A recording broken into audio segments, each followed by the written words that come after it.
Olá, muito boa noite. Estamos começando mais um programa Cultura Debate e hoje falando sobre patrimônio histórico. Afinal de contas, amanhã, dia 17 de agosto, é o Dia Nacional do Patrimônio Histórico. E para isso nós estamos recebendo aqui no estúdio o Mauro Crai, que é o presidente do Movimento de Preservação do Patrimônio Histórico de Montenegro, e o arquiteto, urbanista, paisagista, ativista político e filósofo e tudo mais, Odir Dupont, o nosso grande amigo Peninha.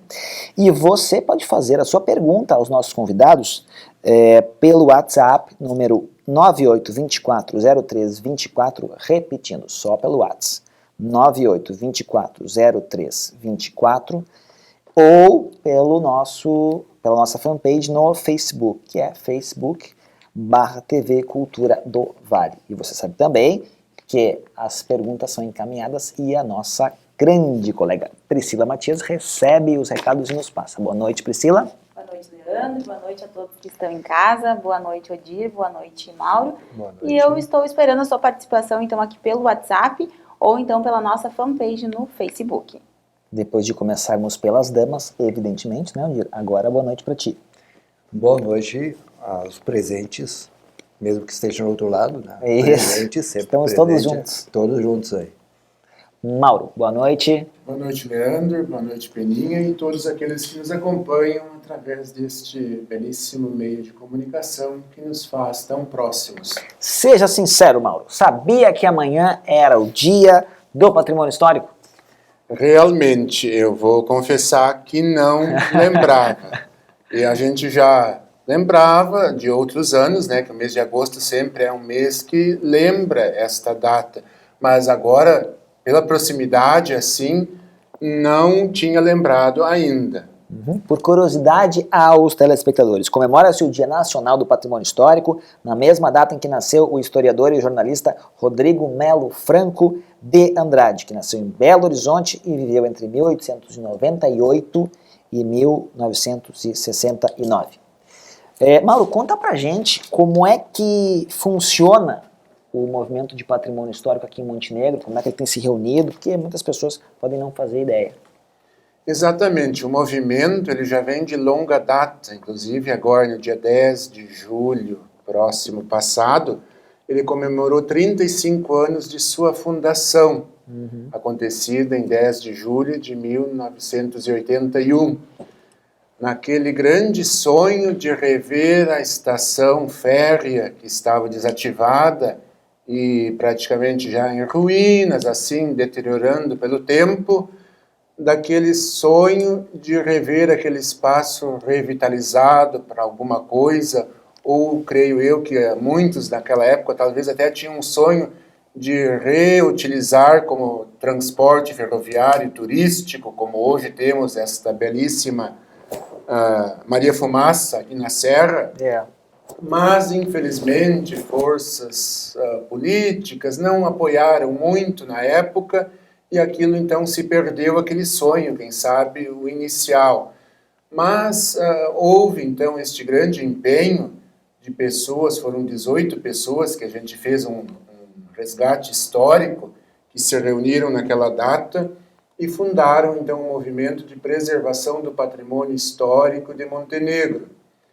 E, a partir dali, esse grupo vem se reunindo periodicamente. Hoje, a nossa reunião mensal acontece na primeira segunda-feira do mês, às 19 horas, ali na própria estação, né? Mas como eu sou um membro meio novo do movimento, não participo há muitos anos, aliás, eu não sei se antes essa reunião era periódica nesse espaço de tempo ou não, mas o movimento, ele não para, vamos usar a palavra assim. Ele é um movimento que trabalha, que luta, que debate sobre o patrimônio histórico de Montenegro. E a gente lamenta muito quando se olha fotos antigas e outros dados, conversa com pessoas que viveram antigamente, vamos usar a palavra, a gente percebe que Montenegro teve um grande descaso com o seu patrimônio histórico, arquitetônico, principalmente no centro da cidade, onde tínhamos várias casas com belíssima arquitetura, e infelizmente isso foi sendo demolido, desmanchado. O próprio tempo, muitas vezes, como hoje, ainda temos algumas construções que vai se encarregando de desmanchar aquela arquitetura, muitas vezes tão bela e tão representativa para a nossa história e para a nossa cultura e para as futuras gerações que virão, e teriam, eu sempre gosto de usar uma construção antiga, e tudo é impossível praticamente preservar, mas algumas construções nós temos o dever para deixar uma janela para o passado, porque as nossas futuras gerações muitas vezes podem pensar no futuro, poxa, mas como é que foi Montenegro tal época, né? Então ali teria um exemplar de assim era a arquitetura daquela época. Então eu me preocupo muito com isto, com esta não cultura de preservar. E a gente percebe nitidamente isto, que parece que muitas vezes o movimento é tido como um grupo de pessoas chatas, que não quer o desenvolvimento, que não quer o avanço, não quer o progresso. Mas eu sempre digo assim, que o progresso e a arquitetura antiga, elas podem caminhar junto e devem, porque o progresso também se faz em cima do nosso passado, da nossa história, e isso devemos de cultivar e preservar. Priscila, temos participações? Na verdade, eu tenho uma pergunta, Mauro. Nós, antes de iniciar o programa, nós vimos um VT que fala da inauguração do terceiro módulo de revitalização da Estação da Cultura. Como é que o Patrimônio Histórico de Montenegro vê esse trabalho da EFICA, que é uma entidade cultural voluntária, e que, através de projetos encaminhados pela entidade, a Estação da Cultura foi recuperada já em 3 módulos? O movimento e a EFICA, assim, a gente pode dizer que eles praticamente se fundem, porque um auxilia o outro. O movimento foi aquele pontapé inicial que lá naquele sonho distante de 35 anos atrás foi mobilizando, movimentando pessoas, forças vivas da comunidade, para que este sonho fosse passo a passo acontecendo. E depois, inclusive, a dona Eni Collin, que foi presidente da EFICA e também já presidente do movimento, ela, em certa ocasião, teve um papel fundamental de transformar a EFICA nesta entidade que hoje pode, então, gerenciar, vamos usar a palavra, as reformas, porque o movimento, ele é um movimento, tem a sua constituição jurídica e tudo, como um grupo, com sua diretoria e tudo mais, mas ele é assim, não tem esse potencial, vamos usar assim a palavra, de gerenciar então a obra. E a EFICA então tomou este trabalho, à frente deste trabalho, e hoje em parceria com o movimento, assim, o movimento sempre gosta de participar, estar junto com a EFICA, até tivemos no mês passado uma reunião conjunta, para então ver o andamento, e a EFICA então gerenciou, então, vamos usar assim, com tanta maestria, essas 3 etapas, e hoje, agora no próximo domingo, vai entregar à administração municipal mais uma etapa. Então o movimento se sente muito feliz com este trabalho da EFICA, que o movimento lá no passado iniciou, e hoje a EFICA transforma aquele sonho em realidade. Então é uma parceria que sempre caminha junto, não há assim uma rivalidade. Poderíamos pensar, a EFICA e o movimento são rivais, porque os dois querem ser o pai da criança, vamos usar a palavra assim, mas não. O movimento teve o seu papel fundamental lá no início, e hoje também, porque o movimento também auxilia e mobiliza, mas a EFICA tem esse papel tão importante de gerenciar e comandar assim, as etapas, a obra em si, ter aquele olho sempre junto ali para que tudo aconteça da melhor forma possível. Muito bem. Peninha, concorda com a afirmação de antes do Mauro de que o patrimônio histórico não foi preservado como deveria em Montenegro nos últimos anos, e mais do que isso, a importância que tem a arquitetura, o patrimônio histórico para a cultura e para a história de uma cidade. Concordo plenamente, só que eu queria ampliar um pouco o leque em relação para facilitar, porque se nós afunilarmos em torno da arquitetura, nós vamos comprar um foco muito específico e muitos conflitos, porque no jogo da manutenção de um patrimônio, digamos, que mais pesado, que uma construção, ela entra em conflito com grandes poderes, ou, por exemplo, o poder a necessidade de uma manutenção desse patrimônio, o poder do mercado imobiliário e coisas assim. Então, para conscientizar, verificar a necessidade do patrimônio, nós teríamos que ampliar o leque e começaria fazendo uma pergunta. Nós estamos numa época de eterno turismo, se você vira turista ou viajante ou andarilho pelo mundo, você procura um lugar para quê? Para consumir patrimônios. Culinário, você vai comer comida diferente, você vai absorver saberes diferentes, você não procura um dia a dia igual, tu procura a diferença. Certo. Então isso são patrimônios. E nós, em Montenegro, daí concordo com ele, nós desleixamos em relação a uma série de patrimônios. Hoje, se eu perguntar, se ouve falar no sítio Crisóis, que é uma possibilidade de moradas indígenas, um templo de sacrifício indígena, aqui ao lado da cidade, esquecido, omitido. Nós esquecemos de manter, de conservar uma série de patrimônios. Então, eu gostaria de ampliar a pergunta, colocar que eu não gosto muito do aspecto a patrimônio histórico, porque isso afunila para arquitetura, para prédios. Muito bem, a estação foi recuperada, ótimo esse serviço de toda essa entidade, todo esse esforço, mas parece um esforço isolado, parece que é quase que quixotesco esse esforço. Né? Hercúleo. Hercúleo, é fantástico esse trabalho, mas nós temos tantos outros patrimônios que nós esquecemos. A começar o ser humano, todo ser humano é portador de patrimônio, uma herança genética, uma herança de experiências.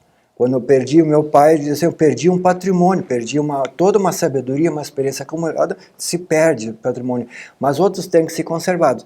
Então, em termos de todas as manifestações musicais, artísticas, filmes, esse patrimônio cultural mais inatingível, que não se pode tocar, tem um patrimônio cultural que pode tocar ferramentas, prédios e coisas assim, e também tem um patrimônio natural. O Morro de São João é um patrimônio mal cuidado, vamos dizer, espetado com umas torres lá em cima, parece que é um scalpo lá em cima, pega o índio, scalpa e espeta lá umas torres lá em cima, plantados eucaliptos que não tem nada a ver com a nossa natureza original, devia ter sido extirpados. Então, o patrimônio, o rio é um patrimônio mal cuidado, nós recebemos o rio... Igual o tombamento do cais. Exato, né, mas... assim, mais imediato ainda. Então nós temos patrimônios naturais, patrimônios culturais. Dentro desses patrimônios culturais, então tem os que a gente pode tocar e os intangíveis, que a gente, imateriais também, alguns chamam, que são o nosso linguajar, o nosso sotaque. Montenegro, infelizmente, está se tornando muito igual a todas as cidades, a todas as... Nós temos, talvez o patrimônio natural esteja o que mais nos tem salvado. As estações, essa nossa estação, construída pelos ingleses, né, ela é muito parecida com outras estações, então ela não, mas ainda bem que salvado, tudo bem, mas ela não realmente diferencia muito de outras cidades que preservaram as estações. Mas isso não é um movimento natural também, essa coisa de se tornar cidade igual a outra, à medida em que O mundo é cada vez mais cosmopolita, mesmo Montenegro, que não é uma cidade tão grande, mas vem crescendo, e vem fluxos migratórios, pessoas que vêm trabalhar próximo e vêm para cá. Sim, Tô te mas provocando aqui. ótimo, mas contra essa monocultura dos acaciais enfileirados, dos aviários eternos, milhares de aviários, tudo igual um ao outro, contra isto, o patrimônio é a salvação, ou seja, as experiências diferenciadas, a diversidade, não precisa ser só biodiversidade, mas tem que ser diversidade cultural, a diversidade humana. Então, existe um movimento de absorção, de ser igual. O ser humano tem conflitos. E nós temos, enquanto sociedade, nós temos esses conflitos. Ou seja, por um lado nós queremos ser diferentes, por outro lado nós temos medo de ser diferentes. Então nós copiamos assintosamente casas de platibanas, vamos falar de casas, que é do meu chão, né? Casas de platibanas, copiamos tudo igualzinho, tudo chapéu, não precisa, o beirado caiu fora. Então nós enchemos a Ramiro de pavilhãozinhos, assim, parece um corredor, não tem mais nichos diferentes, instâncias diferentes. Então, essa monocultura, essa tendência à igualdade, isto está empobrecendo a humanidade. Parece que nós criamos tudo o mesmo peixe, tudo mesma árvore, coisa assim. Nós copiamos, falamos em jardinagem, falamos em podocarpos, fazer um tipo de arbusto que se planta, todo mundo planta podocarpos. Aí, o patrimônio, ou seja, esse acúmulo de experiências, acúmulo de saberes diferentes, a culinária diferente, a música diferenciada, a música gaúcha é um patrimônio, mesmo que a gente perca contra a música nordestina, outras músicas, mas nós temos um patrimônio que nós temos que... Então, parabéns para quem luta por isso. Mas uma série de aspectos nós podíamos enumerar onde nós estamos perdendo esse momento histórico. Então, nós estamos perdendo a nossa história. Isso é uma leitura aparentemente pessimista, mas nós temos coisas positivas acontecendo, porque a gente se rebela sutilmente contra isso. Então, contra o investimento imobiliário, quando nós falamos de prédios, contra o investimento imobiliário monocultural, são 500 apartamentos iguais, todo mundo sai enquadrado, né? Contra isso, nós precisamos criar espaços, e temos possibilidades de criar espaços públicos onde haja essa diferença, que seria um patrimônio particular nosso. Perfeito. Temos mais participações, Priscila? Temos. Na verdade, a Bárbara, do bairro São Paulo, ela pergunta para o Mauro qual é o critério para determinar se um prédio ele é histórico ou não. Então vamos fazer o seguinte, nós vamos para um breve intervalo e já voltamos com a resposta do Mauro, porque essa questão vai levantar outras polêmicas. Então nós vamos a um breve intervalo. Você pode fazer a sua pergunta pelo WhatsApp, número 98240324, 98240324, ou pela nossa fanpage Facebook /TV Cultura do Vale. Nós já voltamos.